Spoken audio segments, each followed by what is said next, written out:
Olá, sejam muito bem-vindos à nossa sexta aula. A gente está quase terminando o Antigo Testamento, né? Antes da gente iniciar a nossa aula de hoje, eu vou te pedir para curtir, compartilhar, comentar, deixar as suas perguntas aqui embaixo nos comentários, né? Que no próximo vídeo eu vou tentar te responder, tá joia? Vamos lá para a nossa aula de hoje? Vou compartilhar aqui a minha tela. Hoje a gente vai conversar um pouquinho sobre os profetas do Antigo Testamento. Os profetas eles estão divididos entre profetas maiores e profetas menores. E como eu já tinha falado, né, nas aulas anteriores, eles não são maiores ou menores por causa da importância deles, mas só pelo tamanho dos livros que eles escreveram, tá?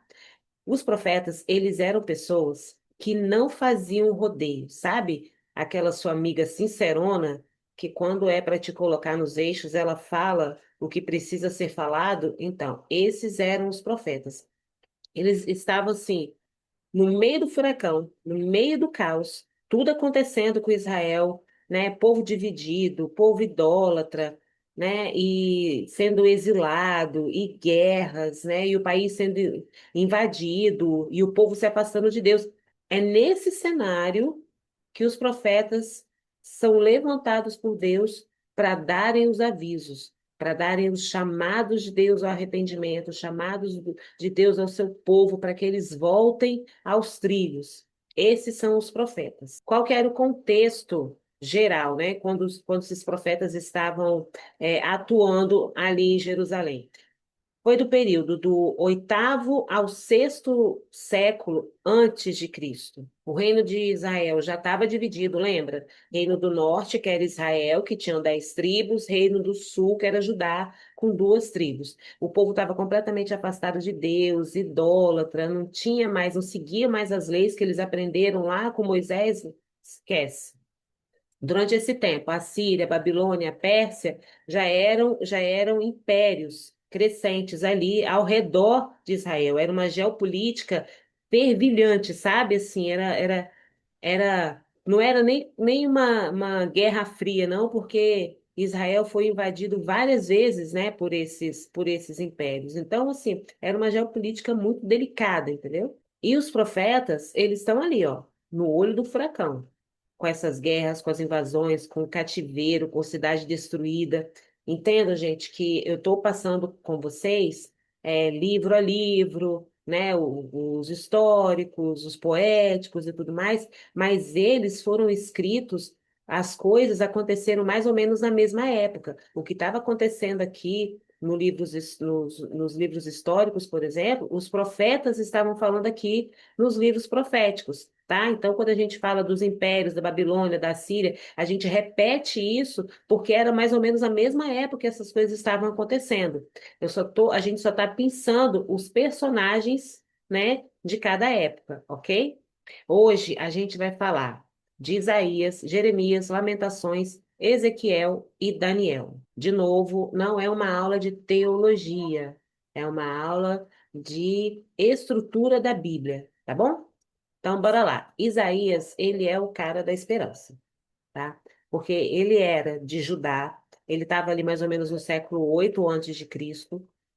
Ele era um nobre, ou seja, era uma pessoa que tinha acesso à educação, né? Tinha acesso à cultura, e ele era sensível à santidade de Deus. Tanto que tem, né, aquela passagem famosa de Isaías, que ele foi levado ao céu e ele viu o trono do Senhor, e ele ficou apavorado, porque a santidade de Deus expunha todo o pecado dele, né? Toda a imperfeição dele. E ele falava, né? Ai de mim, porque eu sou um homem de lábios impuros e os meus olhos viram o rei.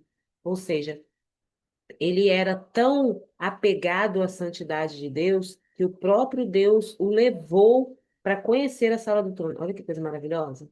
Enfim, qual que era a mensagem de Isaías? Isaías, ele anuncia o julgamento contra o pecado, mas ele também promete redenção. Isaías é o livro mais messiânico do Antigo Testamento. Ele fala do nascimento virginal de Jesus, ele fala do servo sofredor, ele fala do reino de paz que viria por conta de Jesus. É o que mais fala sobre Jesus, inclusive é o que Jesus lê quando ele entra lá na sinagoga no Novo Testamento. Jesus lê Isaías, falando a respeito dele próprio.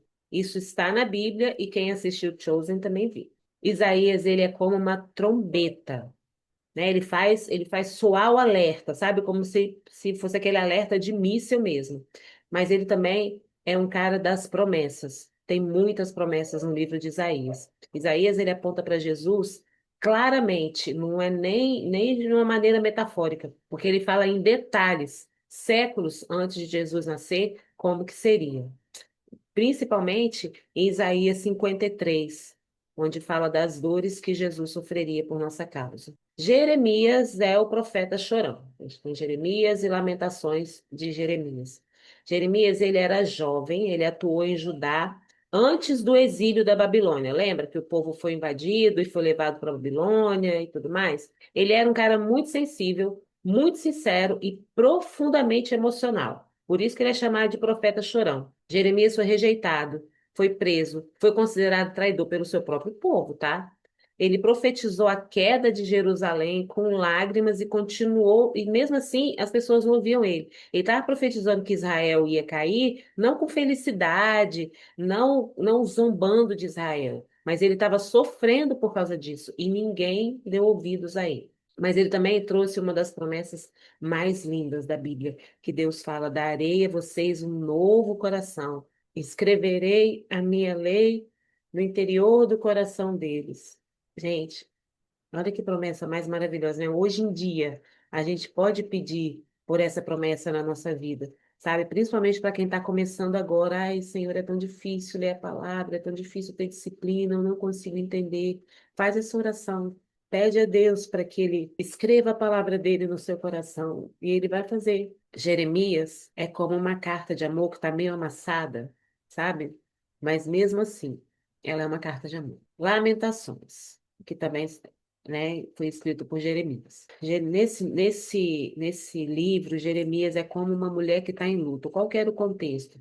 Lamentações é um choro após a destruição de Jerusalém. Lembra que ele profetizou que Jerusalém ia ser destruída?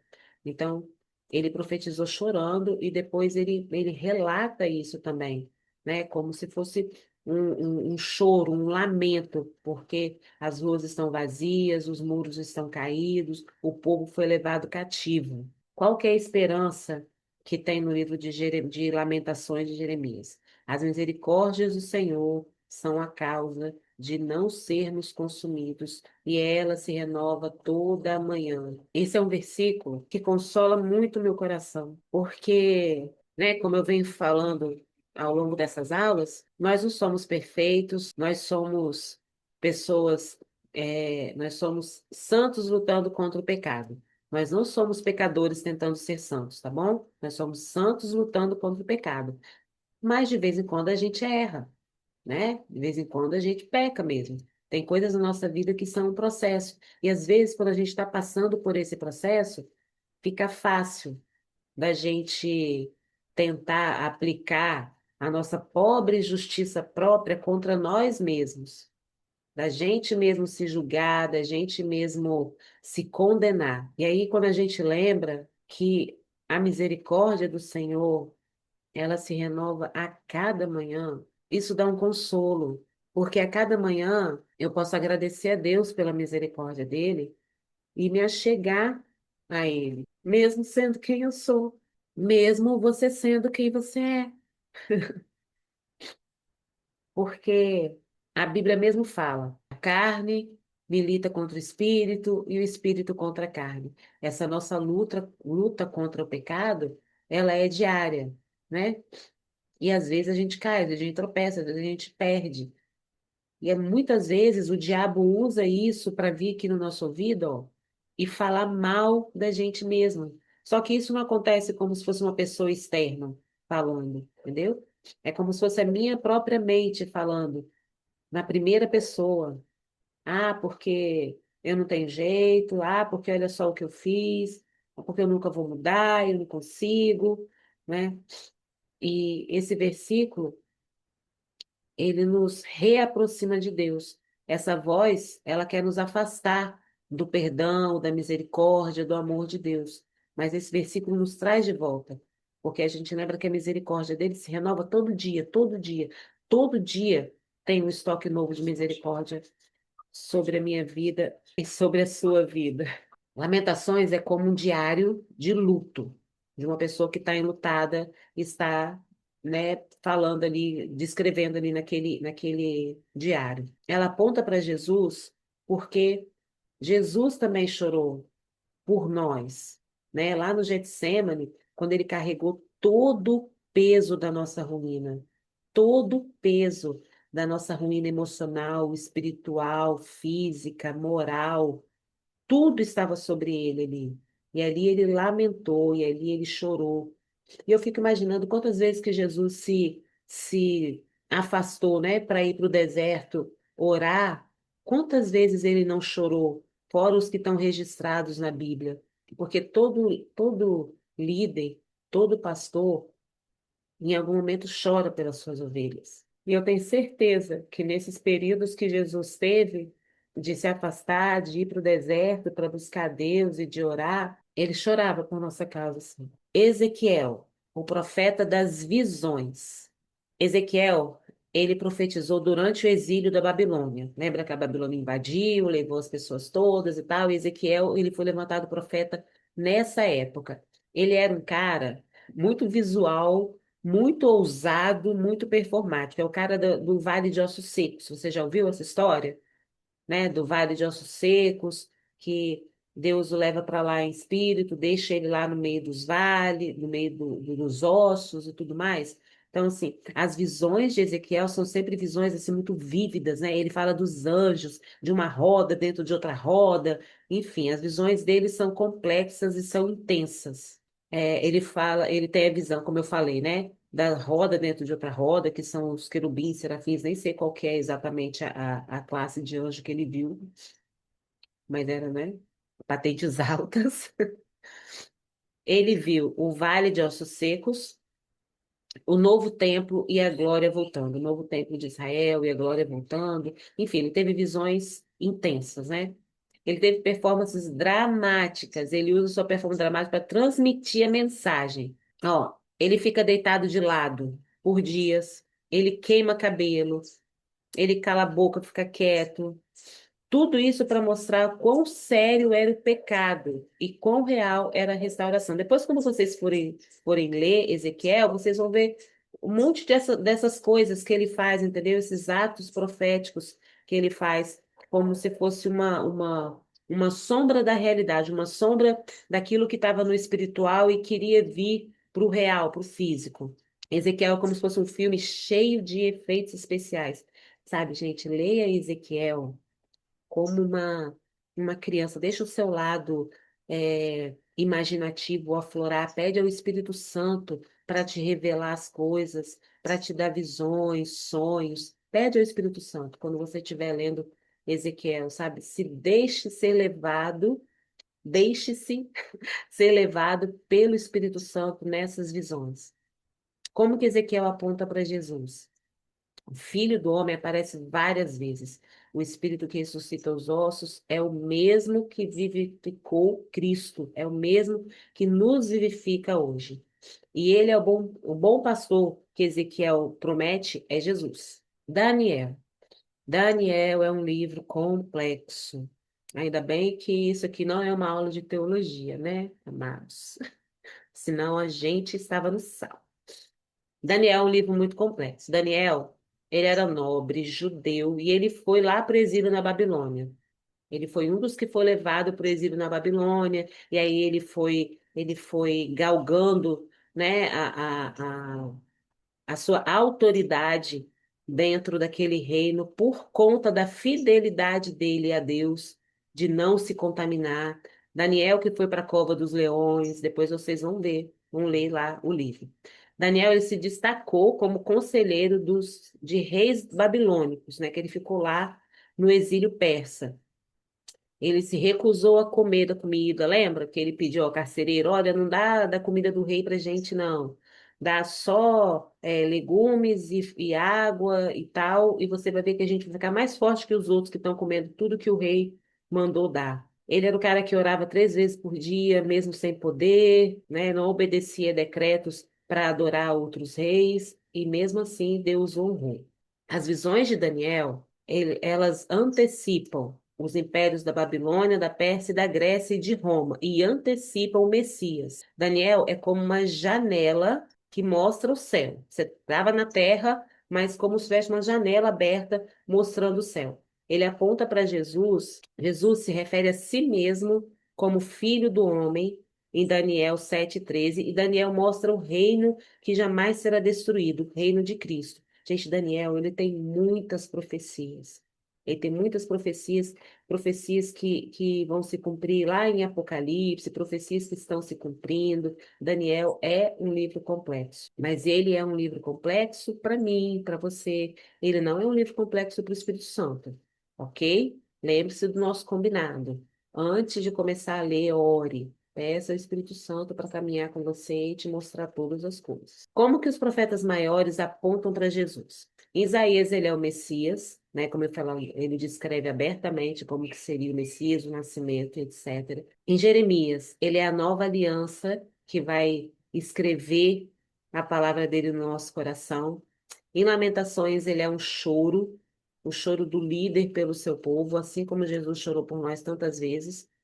Em Ezequiel, ele é o espírito que restaura os ossos mortos e ressequidos. Ele é o espírito que pode restaurar a minha e a sua vida em tantas áreas, né? Às vezes a gente pensa assim, não, mas eu não estou morta, eu estou aqui, eu estou bem. Mas existem áreas da nossa vida que podem estar igual aquele vale de ossos secos. E Jesus é todo poderoso para restaurar cada uma dessas áreas. Em Daniel, ele é o filho do homem que é exaltado sobre todos os reinos, aquele que vai voltar para reinar com poder e majestade. Como que a gente pode aplicar isso hoje nas nossas vidas, né?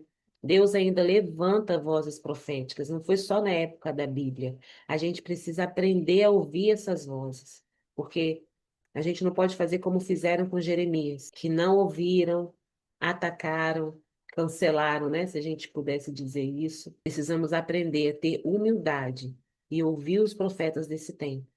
O arrependimento não é vergonha. Arrependimento é cura. Deus odeia um coração soberbo, mas ele exalta aqueles que se humilham. Mesmo no exílio ou no caos, Deus está no controle da história.